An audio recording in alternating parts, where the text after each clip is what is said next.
오늘 우리에게 주시는 생명의 말씀은 골로새서 3장 15절에서 17절 말씀입니다. 할렐루야. 전반기가 끝나고 후반기가 시작되는 7월 첫 주일입니다. 7월 첫 주일은 맥주 감사 주일로 지키게 되는데, 오늘은 감사하는 자가 되라 하는 제목으로 말씀을 드리려고 합니다. 하나님께서 이스라엘 백성들에게 1년에 3차례 절기를 지키게 하셨습니다. 우리나라에도 보면은 국경일이 있잖아요. 5대 국경일이 있습니다. 혹시 여러분 다 아시나요? 5대 국경일은 3.1절, 제헌절, 광복절, 개천절, 한글날 5대 국경일입니다. 그날에는 모든 국민들이 또 그날을 기억하고 기념하기도 합니다. 출애굽기 23장 14절에 보면은 너는 매년 3번 내게 절기를 지킬지니라 그렇게 말씀을 하셨습니다. 구약에는 3대 절기가 있습니다. 유월절이 있고 또 맥추절, 수장절, 이 세 절기를 3대 절기라고 말합니다. 구약의 이 3대 절기를 지키면서 하나님을 기억하고 감사하라고 말씀을 하고 있습니다. 첫 번째로 절기를 지키게 하신 목적입니다. 하나님께서 왜 매년 3차례의 절기를 지키게 하셨는가? 그 절기를 통해서 우리에게 주는 영적 의미가 있습니다. 3대 절기를 살펴보면 첫 번째로 유월절입니다. 유월절을 다른 말로 무교병의 절기라고도 하고 무교절이라고도 말합니다. 여러분 성경 읽다 보면 유월절도 나오고 무교병의 절기란 말도 나오고 또 무교절이라고도 나옵니다. 같은 의미입니다. 출애굽기 23장 15절에 보면 말씀합니다. 너는 무교병의 절기를 지키라. 이는 그 달에 내가 애굽에서 나왔음이라.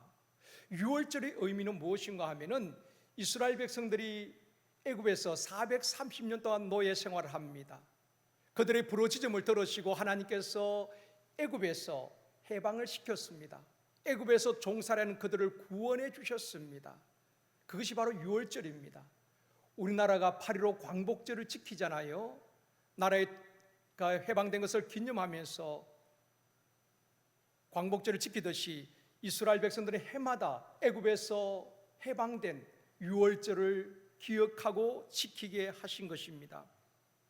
이스라엘 백성들이 애굽에서 노예 생활할 때에 하나님께서 그들을 구원하기 위해서 모세를 보냈습니다. 그런데 애굽의 바로왕이 쉽게 이스라엘 백성들을 보내주지 않습니다.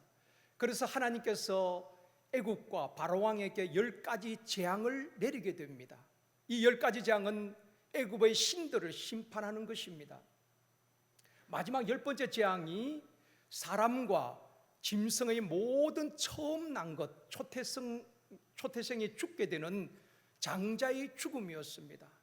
그런데 10번째 재앙을 내리기 전에 하나님께서 모세를 통하여서 선민들이 어떻게 해야 될 것을 말씀을 하셨습니다. 이스라엘 백성들이 거하는 집에는 어린 양을 잡아 그 피를 집 좌우 문설주와 임방에 바르게 했습니다. 그 피를 볼 때에 내가 넘어가겠다고 약속을 하셨습니다. 모세의 이야기를 듣고 이스라엘 백성들은 자기가 거하는 그 집에 어린 양의 피를 다 문설주에 바르고 임방에 발랐습니다. 그날에 죽음의 재앙이 온 애굽을 덮게 됩니다.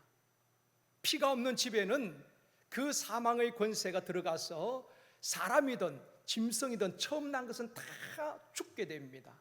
그런데 어린 양의 피가 있는 집에는 죽음의 권세가 넘어가게 되는 것입니다. 유월절은 패스오버, 재앙이 넘어가다, 재앙이 지나갔다는 그런 의미인 것입니다. 그래서 해마다 유월절을 지키면서 애굽에서 구원해 주신 그 하나님을 기억하면서 감사로 절기를 지키게 되는 것입니다.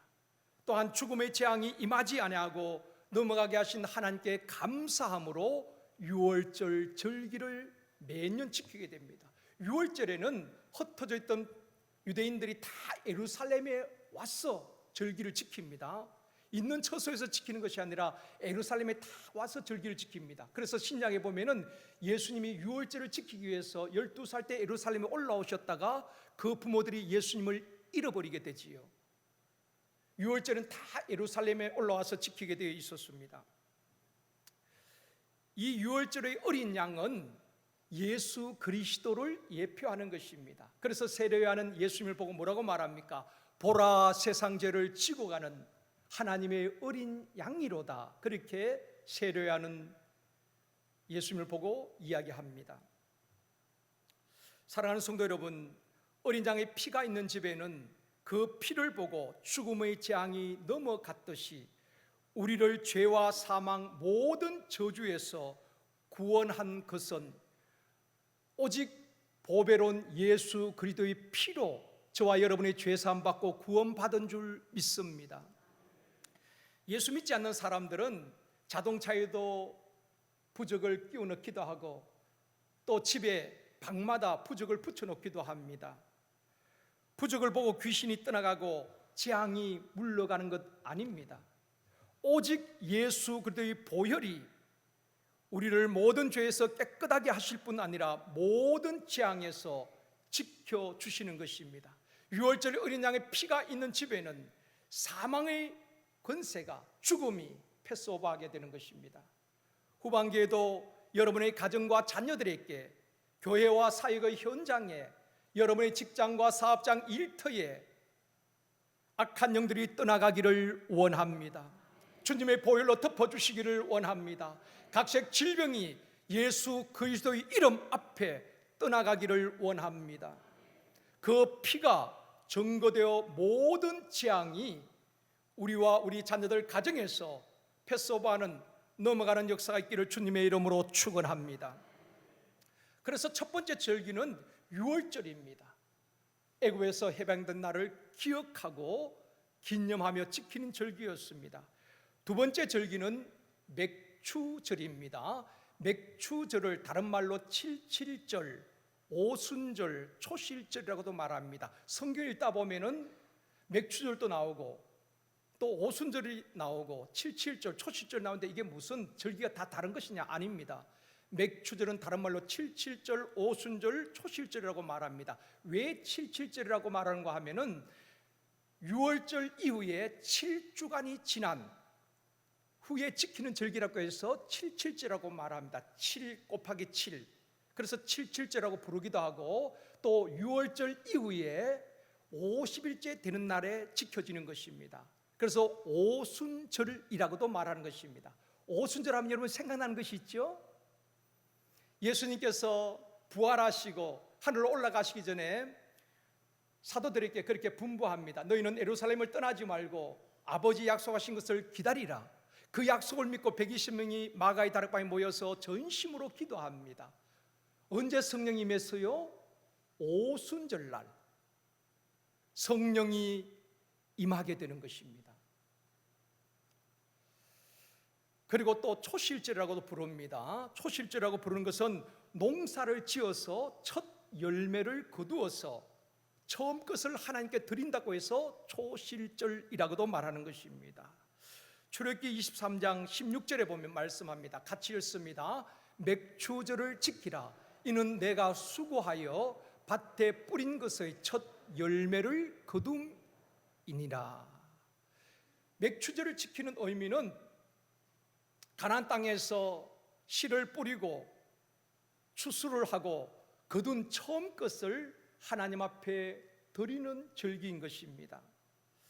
이스라엘 백성들이 광야 40년 동안 하나님이 주시는 것을 먹고 주시는 물을 마시고 받기만 했습니다. 광야 40년 동안 그들은 농사 지을 수가 없었습니다. 그런데 이제 너희들이 가나안 땅에 들어가면은 너희들이 씨를 뿌리고 농사를 짓고 추수하고 거두어서 처음 것을 하나님 앞에 드리라고 말씀하고 있는 것입니다. 출애굽기 23장 19절에도 말씀합니다. 같이 읽습니다. 내 토지에서 처음 거둔 열매의 가장 좋은 것을 가져다가 너의 하나님 여호와의 전에 드릴지니라. 가나안 땅에서 농사를 짓고 처음 거둔 열매의 가장 좋은 것을 하나님 앞에 드리라는 것입니다. 하나님 앞에 드리는 것은 있으나 마나 하는 것 드리는 것 아닙니다. 쓰고 남는 것 드리는 것 아닙니다. 구별하여서 가장 좋은 것을 드리라고 말씀하고 있습니다. 하나님께서도 우리를 위하여서 가장 귀한 독생자 예수 그리스도를 보내주셨습니다. 아브라함께 뭘 요구하셨습니까? 가장 귀한 독자 이삭을 번제로 드리라고 말씀하신 것입니다.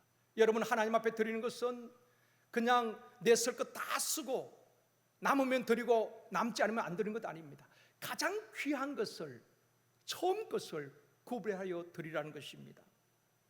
맥추절을 통해서 감사를 가르치고 드리는 훈련을 가르친 것입니다. 광야 40년 동안 그들은 받기만 했지요. 하나님 주시는 일용할 양식, 매일의 양식 만나를 받았습니다. 그리고 목이 마를 때 물을 주셨습니다. 근데 이제는 가나안 땅에 들어가서 너희들이 곡식을 심고 거두어서 처음 것을 하나님 앞에 드려라. 드리는 훈련을 시키는 것입니다. 사랑하는 성도 여러분, 주님이 말씀하시기를 받는 것보다도 주는 자가 복되다고 말씀하고 있습니다. 후반기에도 여러분 나누어 주고 베푸는 삶을 살아갈 수 있기를 원합니다. 후반기에도 하나님께 내 마음을 드리고 시간을 드리고 몸을 드리고 예배를 드리고 또 이웃들에게도 나누어 주고 베푸는 삶을 살아가는 저와 여러분이 되어주기를 주님의 이름으로 축원합니다. 세 번째 절기는 수장절입니다. 수장절을 다른 말로 맥추절이라고도 말하고 장막절이라고도 말합니다. 출애굽기 23장 16절입니다. 같이 읽습니다. 수장절을 지키라. 이는 내가 수고하여 이룬 것을 연말에 밭에서부터 거두어 저장함이니라. 이 수장절의 의미는 밭에서 거둔 것을 저장하면서 드리는 절기인 것입니다. 농경사회에서는 쉽게 이해가 되어집니다. 여러분 혹시 농사 지어 보신 분이 계십니까? 옛날에 농사를 지으면은 가을에 추수를 합니다. 추수를 하면은 이 곡간에다 저장을 해요. 벼도 또 감자나 고구마나 먹거리를 저장합니다. 기억나시나요? 다 우리는 서울 특별시에 사신 분이 거의 계시네요. 저는 시골 출신이기 때문에 농사를 지어봤기 때문에 짓는 것을 보았기 때문에 잘 알고 있습니다. 가을에 추수를 하면은 큰 곡간에다가 다 이렇게 저장을 합니다. 그래서 겨울에 먹기도 하고 이듬해 씨를 뿌리기도 하는 것입니다.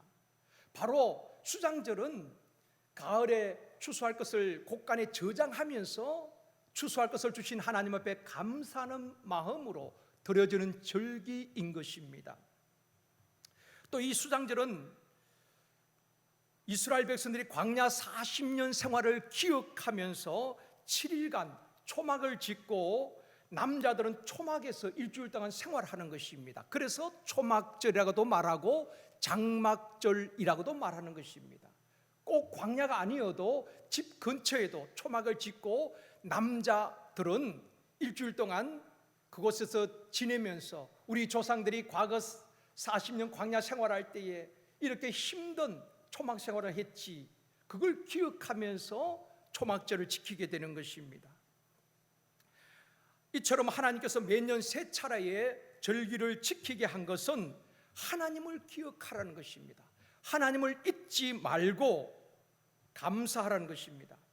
애굽에서 구원해 주신 하나님께 감사하라. 광야 40년 동안 때를 따라 일용할 양식을 주시고 마실 물을 주시고 지키시고 보호하신 하나님을 기억하고 감사하라.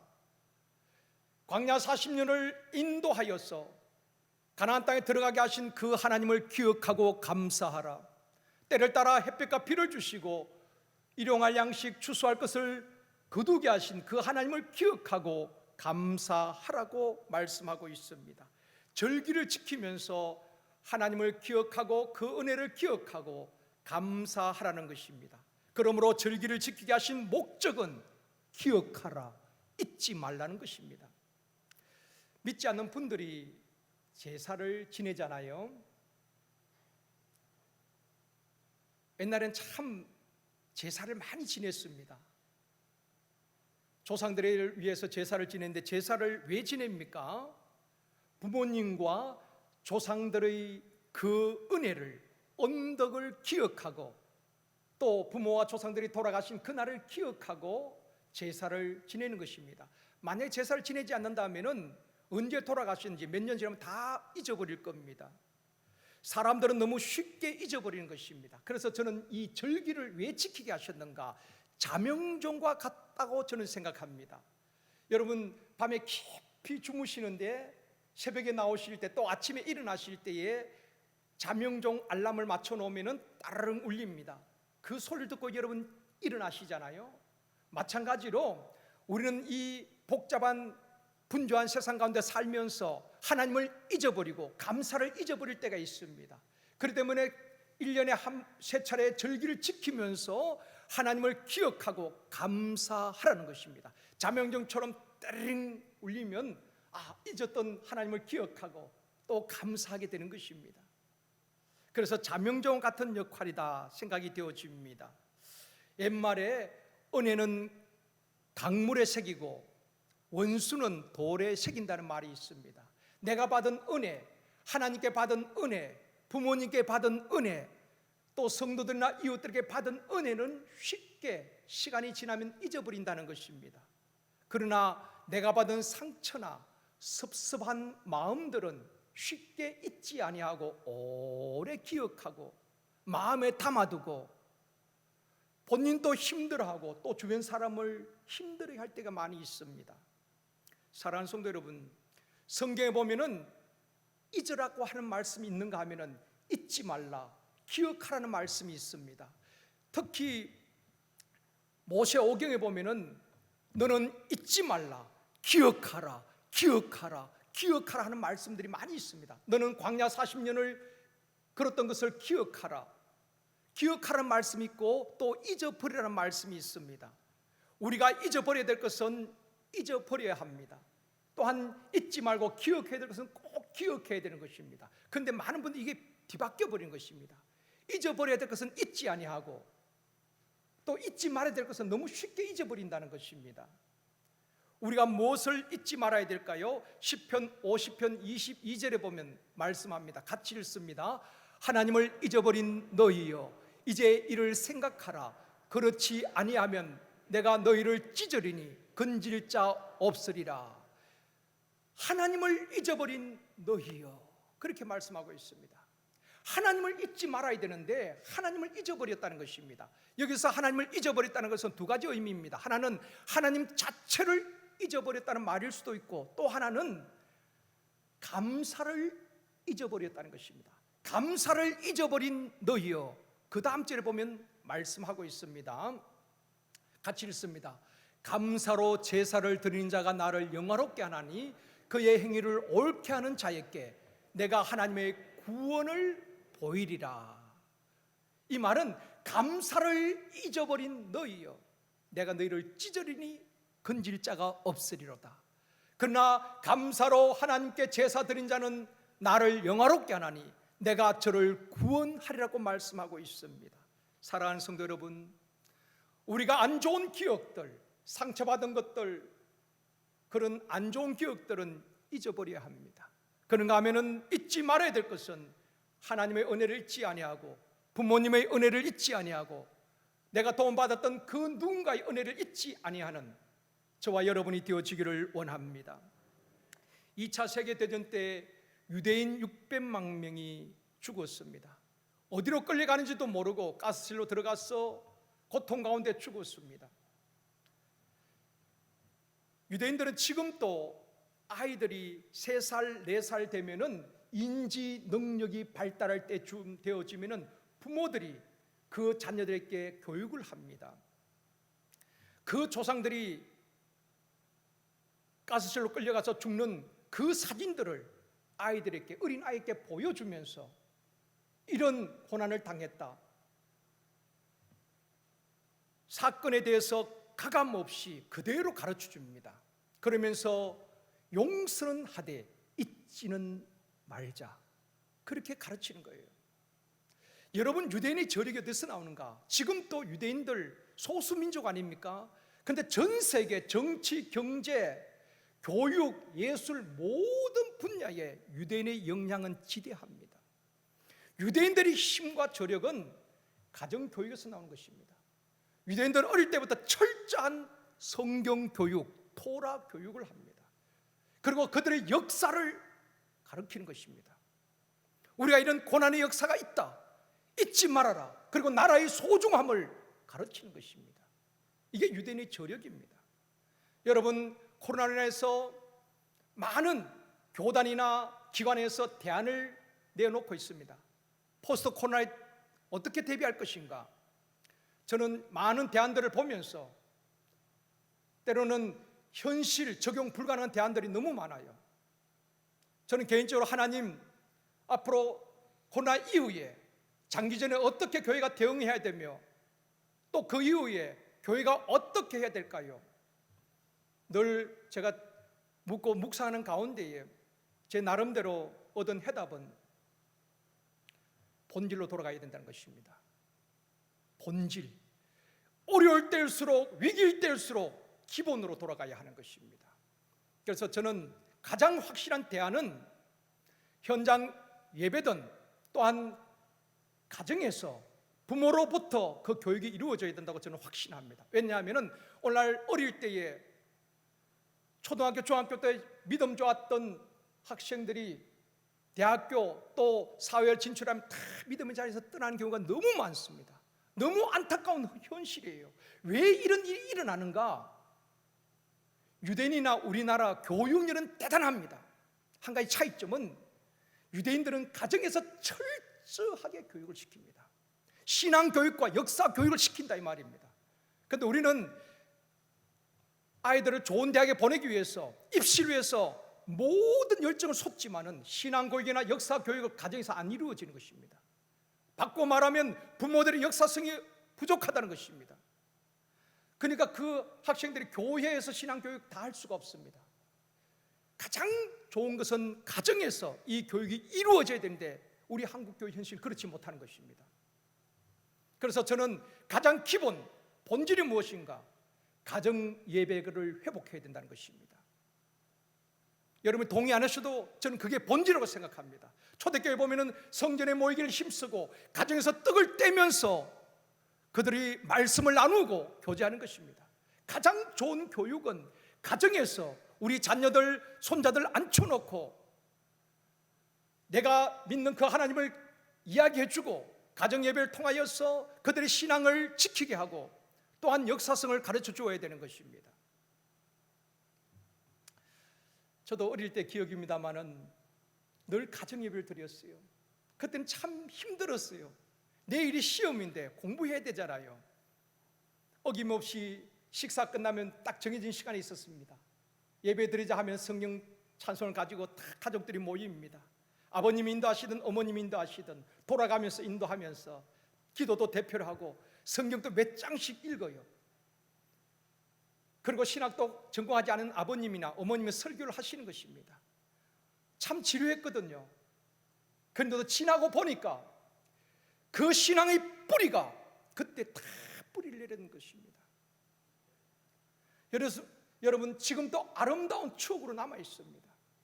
많은 유혹이 있을 때마다 그 가정예배를 드리면서 들었던 말씀, 불렀던 찬송, 그걸 기억하면서 때로는 죄의 자리를 떠날 때가 참 많이 있었습니다. 여러분 가장 좋은 교육은 가정에서 이루어져야 되는 것입니다. 그래서 최초의 교실은 가정이요 최초의 교사는 부모인 것입니다. 우리는 너무 학교 교육 또는 교회에서만 의존하고 부모들은 방치하고 있다는 것입니다.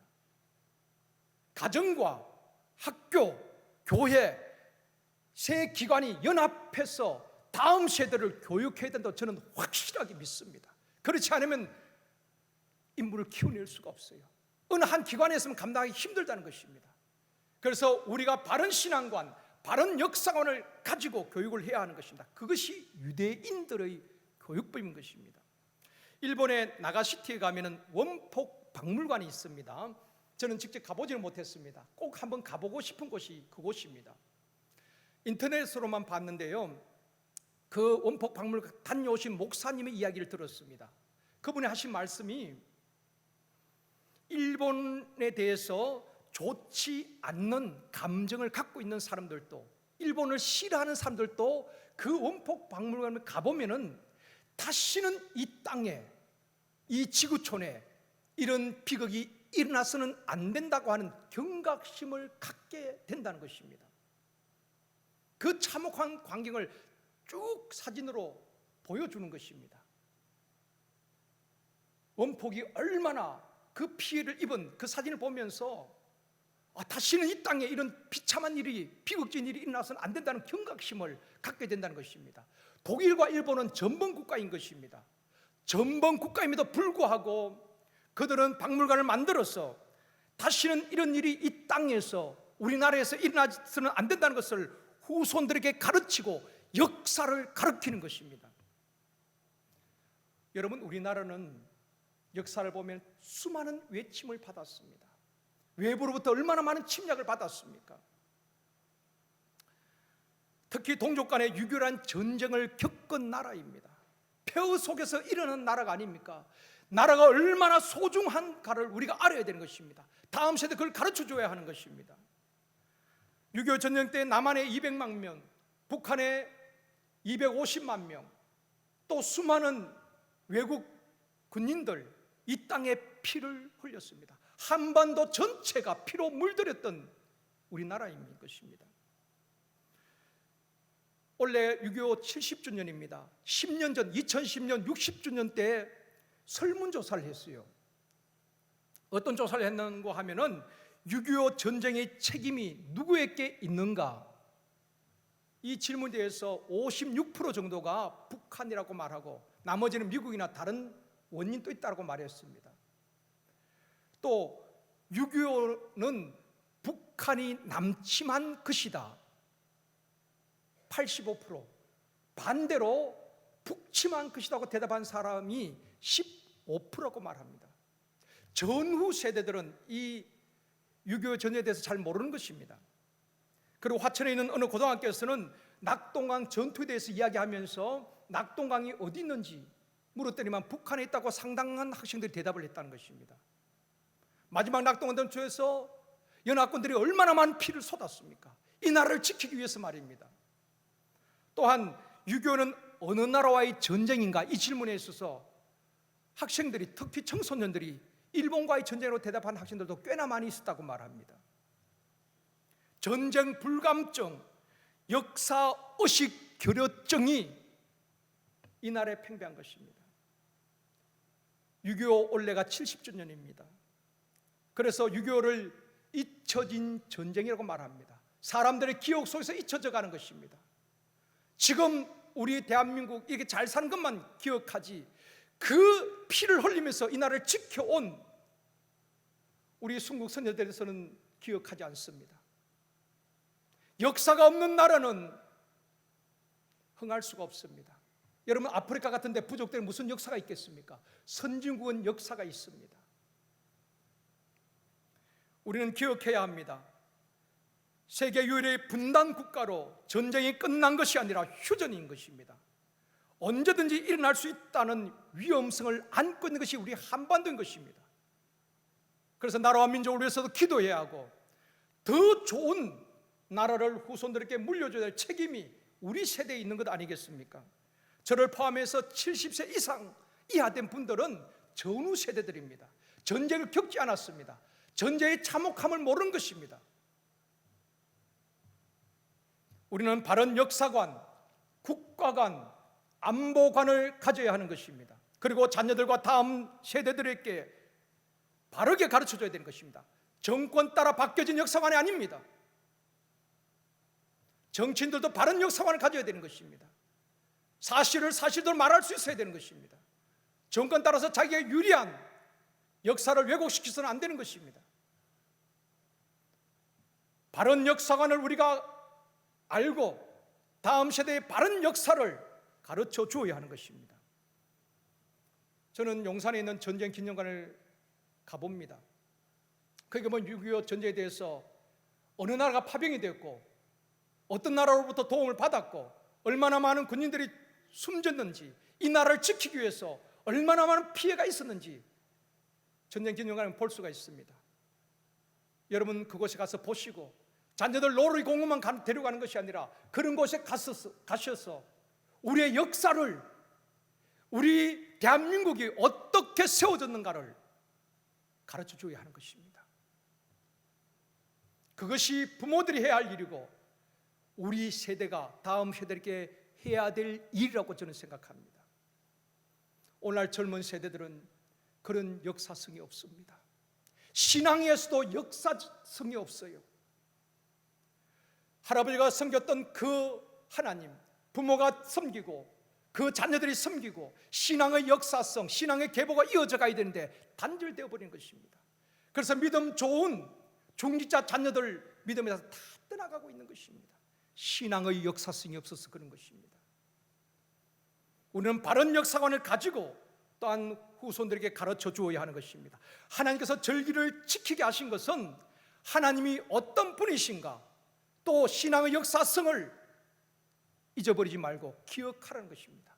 너희들의 선조들이 광야에서 어떻게 생활했는지, 하나님께서 어떻게 너희들을 인도하셨는지 하나님을 기억하고 또 조상들이 그 고난의 세월들을 기억하고 신앙의 소중함, 또 하나님을 바로 섬기는 법을 가르치기 위해서 절기를 지키게 하고 기억하게 하신 것입니다. 두 번째로, 나는 무엇을 감사해야 할까? 여러분 전반기 동안 무엇을 감사하십니까? 이제 후반기가 시작되었는데 전반기 동안 여러분 무엇을 감사하십니까? 예상하지 못했던 코로나19로 인하여서 교회도 마음대로 나올 수 없었고 학생들이 학교에도 제대로 갈 수 없는, 학교도 교회도 문을 닫고 그런 시간들을 보냈습니다. 예배를 드리고 싶어도 제대로 드릴 수가 없었고 전반기 내내 힘든 시간을 보내면서 감사할 것이 별로 없다라고 생각하는 분들도 있을 수 있습니다. 감사는 환경 따라 한다면 우리는 평생 감사 못합니다. 한 자매를 소개하려고 합니다. 의료사고로 17년째 병원에 있는 김온유란 자매가 있는데 이 자매가 쓴 책이 있습니다. 숨 쉬지 못해도 괜찮아 하는 책입니다. 이 자매가 2001년도 감기를 치료해서 병원에 찾았습니다. 그런데 잘 낫지가 않는 것입니다. 나중에 의료진이 이렇게 말합니다. 흉막에 혹이 있는 것 같다. 그것이 원인인 것 같다. 나중에 그 의료진이 오진을 한 것입니다. 그래서 수술을 했어요. 또 수술이 잘못되어서 재수술하고 또 재수술하고 이렇게 하다 보니까 나중에는 갈비뼈가 다 소실이 되어지고 척추와 흉곽이 무너져 버린 것입니다. 그래서 자가 호흡을 할 수가 없는 것입니다. 몸의 기능들이 다 망가져 버렸어요. 스스로 호흡을 할 수가 없는 것입니다. 그래서 수동식 인공호흡기인 엠브를 의존해서 숨을 쉬는 것입니다. 그래서 계속 엠브를 이렇게 해서 이걸 통해서 호흡을 할 수 있고 산소가 공급되어지는 것입니다. 누군가가 이게 엠브를 눌러주지 않으면은 24시간 곁에서 이 엠브를 통하여서 생명을 이렇게 17년째 엠브에 의존해 오고 있는 것입니다. 의료진의 실수로 자신의 인생이 중학교 때 그 일이 있었거든요. 지금 32살인데 자신의 인생 완전히 무너지고 송두리째 뺏겨버린 것 아니겠습니까? 스스로 호흡할 수 없는 상황에서 17년째 병원에 있으면서 분노와 원망, 절망감에 빠져 있어야 할 상황입니다.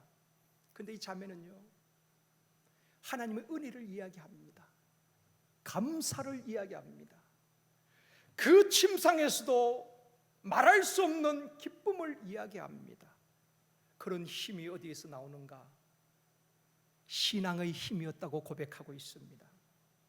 그동안 엠부 봉사자가 매일 10명에서 13명 정도 시간 1시간 1시간 반씩 이렇게 다 봉사자들이 돌아가면서 이 엠브로 이렇게 호흡을 할 수 있도록 도와줘야 하는 것입니다. 지금까지 5만 명 이상이 봉사자들이 교회별로 청년부에서 그 소식을 듣고 봉사자들이 5만 명 이상이 다 헌신을 한 것입니다.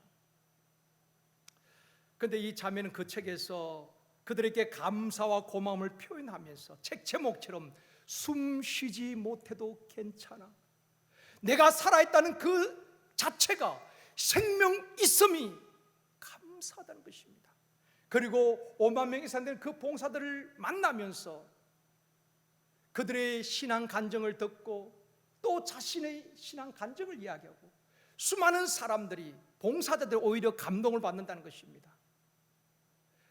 나는 마음대로 자가 호흡을 할 수 있고 걸을 수 있고 뛸 수 있고 볼 수 있는데 이 자매는 자기 스스로 호흡할 수 없는데도 호흡하지 숨쉬지 못해도 괜찮아, 살아있음에 감사하며 기뻐하는 그 모습을 보면서 건강한 봉사자들이 오히려 도전을 받고 부끄러움을 느끼고 감사의 삶으로 바뀌어져 간다는 것입니다. 그 책에 보면은 이 자매는 고난을 이야기하고 있지 않습니다. 그 의사 때문에 오진을 해서 내 인생이 이렇게 망가졌다고 이야기하고 있지 않습니다. 하나님께서 베푸신 은혜, 받은 은혜, 몸은 불편하지만은 말할 수 없는 내면에서 솟아나는 그 기쁨과 감사, 평안함을 그 책에서 담아내고 있는 것입니다. 사랑하는 성도 여러분, 감사는 환경의 문제만 아니라 믿음의 문제인 것입니다. 환경이 좋아서 감사한다면 평생 감사 못합니다. 일이 잘 될 때, 건강할 때에, 자녀들이 잘 될 때 감사하지만은 항상 일이 잘 됩니까? 항상 건강하나요? 내 몸이 아플 때도 있고 일이 잘 되지 않을 때도 있습니다. 환경 따라 감사한다면은 또 환경이 바뀌면 원망하고 불평할 수 있습니다. 감사는 믿음의 문제인 것입니다. 전반기 동안 나는 무엇을 감사해야 할까? 한 번쯤은 여러분 자신들 한번 돌아보시고 생각하시고 받은 복을 한번 세어보시길 바랍니다. 저도 이번 주간에 무엇을 감사할까? 개인적으로, 가정적으로, 또 교회적으로 한번 쭉 생각하면서 적어보았습니다. 먼저 가정적으로는 2명의 새 생명을 우리 가정의 가족들로 주셨습니다. 얼마나 감사한지요. 가정의 축복이고 감사할 일입니다. 또 교회적으로 감사할 일은 이 어려운 상황 가운데서도 우리 교회에서 지금까지 한 사람의 감염자도 나오지 않았다는 것, 얼마나 감사한지 몰라요. 마스크를 써도 고개는 끄덕일 수 있지 않습니까? 제가 금요일날 말씀드렸잖아요. 마스크 써 계시니까 지금 저분이 울고 있는지 웃고 있는지도 알 수가 없고 너무 답답합니다. 그러니까 좀 긍정하면 고개라도 좀 끄덕여 보시면은 얼마나 좋겠어요. 교회마다 난리인데도 그래도 하나님 또 많은 분들이 기도하셔서 지금까지 한 분의 감염도 없다는 것이 얼마나 감사한지요. 그래서 저는 하나님 감사합니다. 하나님 감사합니다. 후반기에도 우리 모든 성도를 지켜주시옵소서. 저는 새벽마다 하는 기도가 그겁니다. 하나님, 우리 본당 제1, 제2교육관 1, 2, 3주차장 또 우리 모든 성도들, 태중인 아이, 젖먹이 아이, 청소년들 또 작년에까지 모든 우리 제1선도교회 성도님들 한 분도 감염되지 않게 해 주시옵시고 주님의 보혈로 덮어 주시옵시고 불의에 사고당하지 않도록 하나님 눈동자와 같이 지켜 주시옵소서. 여러분도 기도하셔야 됩니다. 또 감사한 것은 교회가 이제 어렵다 보니까 재정도 줄잖아요. 그러다 보니까 이제 MPW도 제게 전화가 와요. 목사님 죄송해, 우리 교회 재정도 줄고 해서 전에처럼 성경 다는 보낼 수 없을 것 같아. 30% 줄여서 70%만 보낼게. 그런 이제 파트너 교회들도 있습니다. 그런데도 감사한 것은 어려움 중에도 지지난주에 재직교 보고 들으셨죠? 다른 헌금은 좀 감소했지만은 선교 헌금은 오히려 작년 대비 더 증가했지요. 그래서 매달 1,500만 원 이상 국내외 기관 선교비로 다 나갑니다. 매달 1,500만 원 이상, 적은 돈이 아니잖아요. 10,000원, 20,000원 이렇게 모아진 그 헌금이 국내외 선교비로 다 나가지만 한 번도 줄이거나 중단한 적이 없습니다. 더하여 보냈습니다. 이렇게 감당할 수 있었던 것 하나님의 은혜예요. 모든 성도들의 헌신 아니겠습니까? 그런 걸 생각하면 너무 감사한 것입니다. 하나님, 좋은 교회, 좋은 성도님, 헌신된 성도님 너무 감사합니다. 하나님 영광 받아 주시옵소서. 감사할 것밖에 없어요. 또 주변 이웃들을 돌아보고 섬길 수 있는 기회도 감사하지요.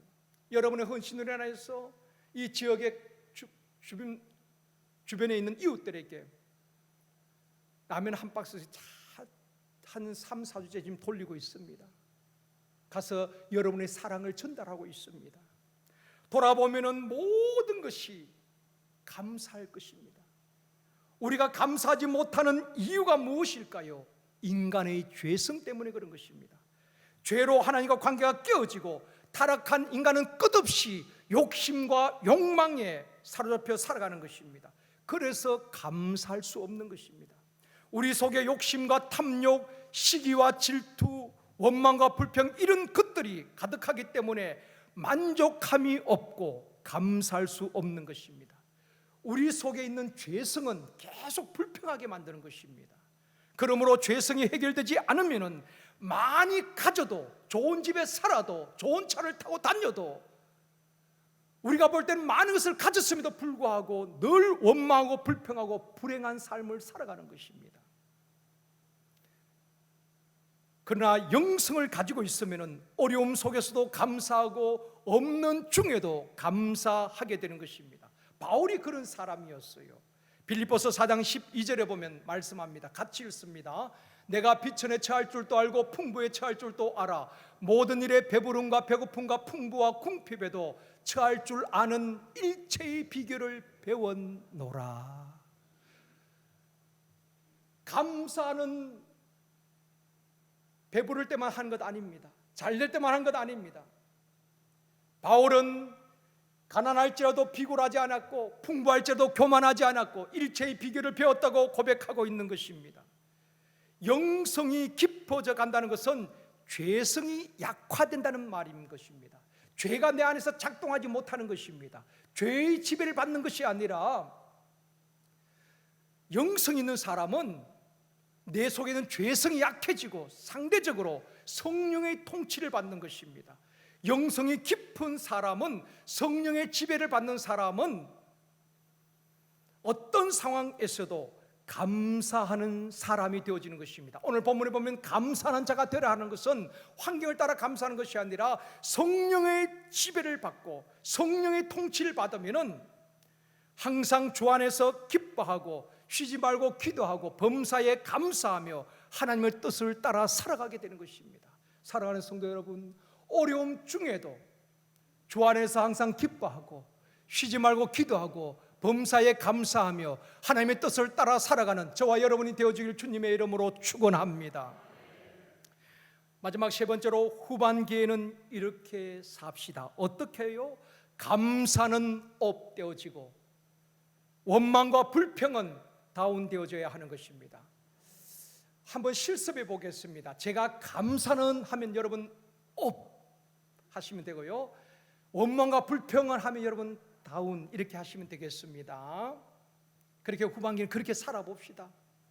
감사는 이왕이면은 업 이렇게 하는 것도 괜찮을 것 같아요. 다운할 때는 다운 이렇게. 감사는 업, 원망과 불평은 다운. 다시 한번 합시다. 감사는 업, 원망과 불평은 다운. 3세번 한 번만 더요. 감사는 업, 원망과 불평은 다운. 후반기에는 가정에도 교회에도 감사는 많아지고 업되어지고 넘쳐나기를 원합니다. 반대로 원망과 불평은 줄어들고 다운되어지기를 원합니다. 오늘 본문에도 보면은 3절입니다. 15, 16, 17절 3절 가운데 계속 절마다 감사 나오고 있습니다. 15절에 감사하는 자가 되라, 16절에 감사하는 마음으로 하나님을 찬양하라, 17절에도 하나님 아버지께 감사하라 말씀하고 있습니다. 골로새서 2장 7절도 보면은 감사함을 넘치게 하라고 말씀하셨고, 빌립보서 4장 6절도 보면은 아무것도 염려하지 말고 너희 구할 것을 감사함으로 하나님께 아뢰라고 말씀하고 있는 것입니다. 하나님께서 우리에게 말씀하시는 것은 어떤 상황에서도 감사하는 자가 되라, 감사하는 말을 하라, 감사하는 마음으로 예배를 드리고 예물을 드릴 때도 감사하는 마음으로 드리고 감사하는 마음으로 하나님을 찬양하고 감사함으로 하나님께 기도하고 봉사도 감사하는 마음으로 하고 범사에 감사라, 이는 그리스도 예수 안에서 너희를 향하신 하나님의 뜻이라고 말씀하고 있습니다. 사랑하는 성도 여러분, 말씀 따라 살아가는 저와 여러분이 되어지기를 원합니다. 살다 보면 불평할 일도 있을 것입니다. 화난 날 일도 있을 것입니다. 원망이 목까지 올라올 때도 있을 것입니다. 절제하고 감사하는 자가 되어지기를 원합니다. 사랑하는 성도 여러분, 후반기에도 죄성을 버리고 영성의 사람이 되어집시다. 그리하여 감사가 넘치는 교회, 감사가 넘치는 가정, 감사가 넘치는 저와 여러분이 되어지기를 주님의 이름으로 축원합니다.